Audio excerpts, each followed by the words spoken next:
So thank you so much. I'm extremely happy to be here again in Kazakhstan, my second time. First time within Almaty with Tech Nation, and I had the pleasure, to meet a lot of local companies and keep on understanding a little bit more about the country, the culture, and the ecosystem that you are building here. So.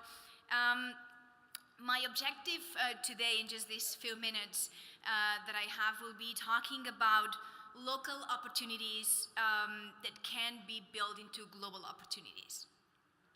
And I'll say that today we're kind of forced to live in a global world. No? I mean, it is a little bit that doesn't matter if we want to or not anymore. It doesn't matter where we live in the world. This is already global, so we have to be ready for it. No? And there was Sasha in her presentation in the morning. She said something that I have here, because she said you don't have to copy Silicon Valley. Don't try to bring it here. Silicon Valley will come to you. When you're ready, and this will come to you, which is a good thing. It also can sound a little bit like a threat. No, they're coming. No? And why I say that? Because now this will affect absolutely everything that you're doing here. Every single company, even a little store that you have right there in the corner, everything. A taxi driver, it will affect the person that's selling the veggies, the person, the manufacturers. Absolutely everything is going to be affected because the competition is coming right to you from outside. So it doesn't matter if you're going outside, to find this competition, they will come to you here. So you have to be prepared. And how to transform a local opportunity to a global opportunity. And the key is basically innovation. And you can innovate in absolutely every single aspect. Sometimes when we think about innovation, we think about ideas, and what a new idea that I have. But actually, you can innovate in specifically everything, like the business model. You can innovate in how you do logistics. You can innovate on manufacture. You can innovate on distribution, and everything will make the game complete change. And that's the story, that I want to tell you today, And I want to tell you a story about a man that around 25, 30 years ago, in a very poor and rural area in Spain, he innovated literally in all the aspects of a business, in a very traditional business, which was a little store that he's got in a corner, a clothes store. And he innovated absolutely in everything. He innovated in logistics, he innovated in manufacture, he innovated in sales, he innovated in everything, in timings. And today he's actually considered the richest man in the world. There's some discussions because depending on the fluctuation of the stock exchange, one day is Bill Gates, the other day is this guy. So that's what happened. This is the story of how to innovate with a very local and traditional business, and how this man made it happen. So imagine Spain 25, 30 years ago. And I was a little kid. So Spain was not known. We did not have anything related to innovation at all. There was no investment networks, there was no accelerators, there was no startups. Any of these things were known by absolutely anybody. Actually, just very recently, we just finished a dictation and we started like a whole democracy thing, So actually, I'm one of the first generations born in democracy. So you can imagine, a few years back, how it was, And I saw a video, that it was actually a very interesting video on what people think, what do you know about Kazakhstan, And they know very little. So you could have that video as well about Spain, and beyond toros and sevillanas, nobody would know anything else, So the story is about this 14-year-old boy, that worked in a couple of stores. He was selling clothes, in a store, and he was learning, how a store works, He learned the business, and then he created a small clothes store in a very rural, little town in Coruña, which is a poor community, a poor area, in Spain. So in a neighborhood, like any kind of corner store that you could find here, you would never imagine that this can go global. And at that time, there was no e-commerce, So I mean, you have a store and you're not connected with anybody, not even with the neighbors that are living in another neighborhood, So he was a visionary. He had a big vision, and he was one of these extraordinary people that they can see things differently. So with this little store they were selling, he started thinking, how can I do things differently, with a store, After just a few years, building this store, it was a local store. They were selling clothes for men, women, and children. A university professor joined him to help him improve logistics and processes. So he joined him.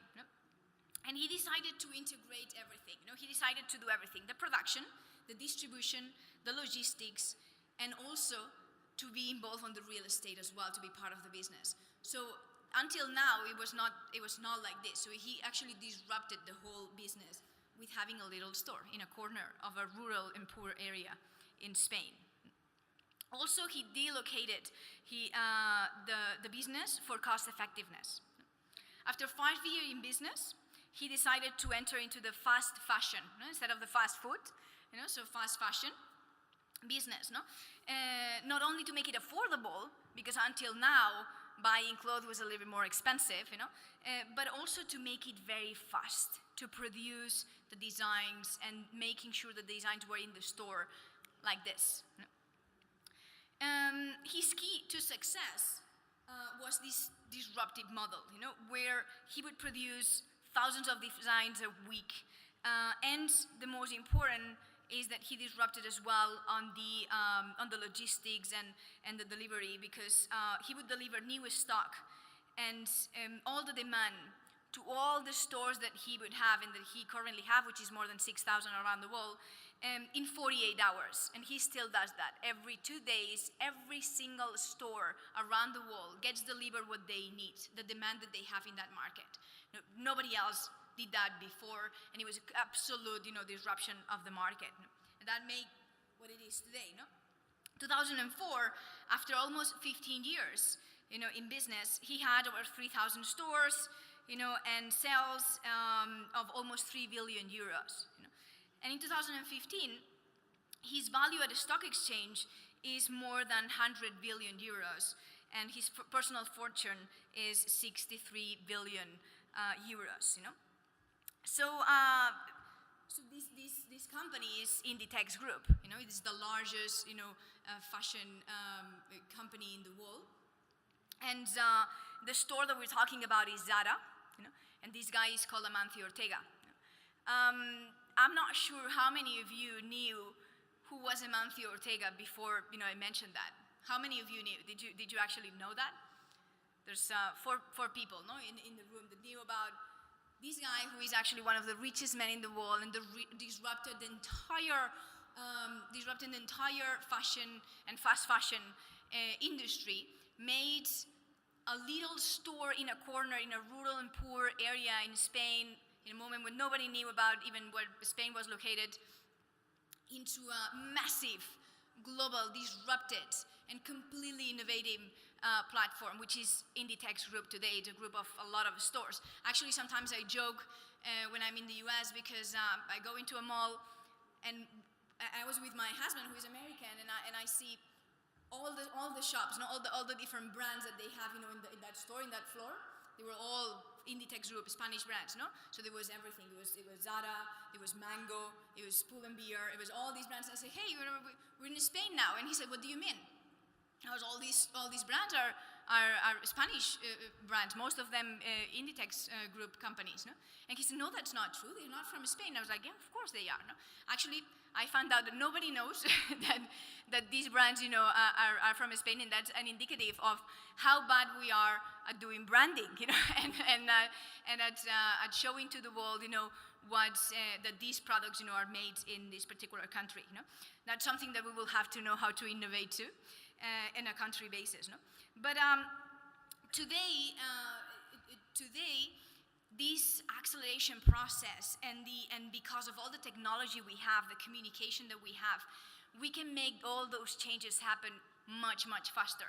This happened, in these 30 years. The circumstances today would be different. It's not that I'm saying that it's relevant to, somebody right now in a little store could build an empire.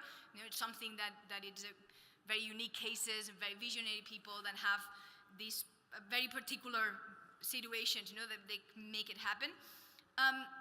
But with that is that in 30 years' time, today we can make changes in 3 years' time, in 5 years' time, So we can disrupt systems, we can disrupt business models. And that's the only way where we can think, we think global, local, and we want to take something local. We are global. We are actually traveling around the world. We look at companies in many different countries every single month, over 1,000 companies, we're looking at their business models. And I can see in every single country the same companies, new companies. So I see an app for taxis, I see an app for something else, and I see it absolutely same in every single country. So right now we have to make this switch into innovation, into really innovate, not only on the idea, but maybe in the logistic, how to make it happen, on the manufacture, on the distribution, on the production, to make a real change. And that we can bring something that is local, and it's great to start with something local, to something that it can be applicable to a global world, which is right now where we are, a global world. So I hope that this little story and it was useful to put an example of how a little 14-year-old boy in a rural poor area could put together a little store, be absolutely disruptive, innovative, visionary, and build an empire where today he's the richest man in the world, although nobody knows. Lucky him, So it was useful, and it served as an example on how we can think innovative, and we can think global, local. Thank you so much. Thank you. Thank you, Marta. Thank you so much. That was a wonderful speech.